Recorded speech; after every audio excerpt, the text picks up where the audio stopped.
No Evangelho de Marcos, capítulo 5, logo após o episódio da tempestade com os seus discípulos, Jesus desembarca ali na região dos Gadarenos. E o texto nos diz que vai de encontro a ele um homem endemoniado, um homem possuído por demônios. E nós sabemos a partir do próprio texto que esse homem corria, esse homem vivia nu, esse homem vivia em sepulcros, esse homem vivia completamente atribulado, angustiado, já havia perdido sua família, já havia perdido o seu lar, era totalmente segregado, totalmente excluído da sociedade. E logo os demônios interpelam Jesus dizendo: o que o senhor está fazendo aqui? Por que é que o senhor veio nos incomodar, nos tirar a paz? Porque o texto diz que Jesus já havia expulsado aqueles demônios logo no momento em que ele chegou. Mas uma coisa me chama a atenção nesse episódio, nessa história. Esse homem, como já disse, sem família, sem casa, sem amigos, sem uma vida propriamente dita.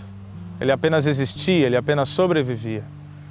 Agora Jesus chega diante dele e ele faz uma pergunta muito simples. Qual é o seu nome? Alguns vão olhar para esse texto e pensar que Jesus está perguntando o nome dos demônios, porque era uma tradição judaica, antes de expulsar o demônio, você identificar o demônio pelo nome. Eu não creio que é disso que se trata esse texto.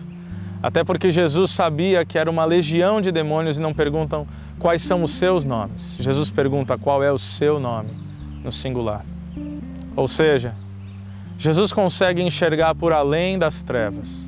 Jesus consegue ir além da obscuridade. Jesus consegue ver através dos pecados, através até mesmo daquela possessão demoníaca que havia desfigurado aquele homem. E talvez exatamente por isso, por ele ser um desfigurado, pela degradação daquele sujeito, Jesus olha para ele e pergunta: qual é o seu nome? O nome naquela cultura também era emblemático, carregava o peso da identidade. Então Jesus está perguntando: quem é você? É quase como se ele estivesse dizendo: você ainda se lembra? Porque obviamente Jesus não precisava de respostas. Jesus não precisava que aquele homem dissesse a ele quem ele era. Jesus precisava que aquele homem pudesse se lembrar de fato quem ele havia sido um dia. E graças a Deus, assim também é conosco. Assim foi na minha vida, quem sabe na sua, ou precisa ser ainda. Jesus ele chega diante de nós e ele não enxerga aquilo que todos enxergam.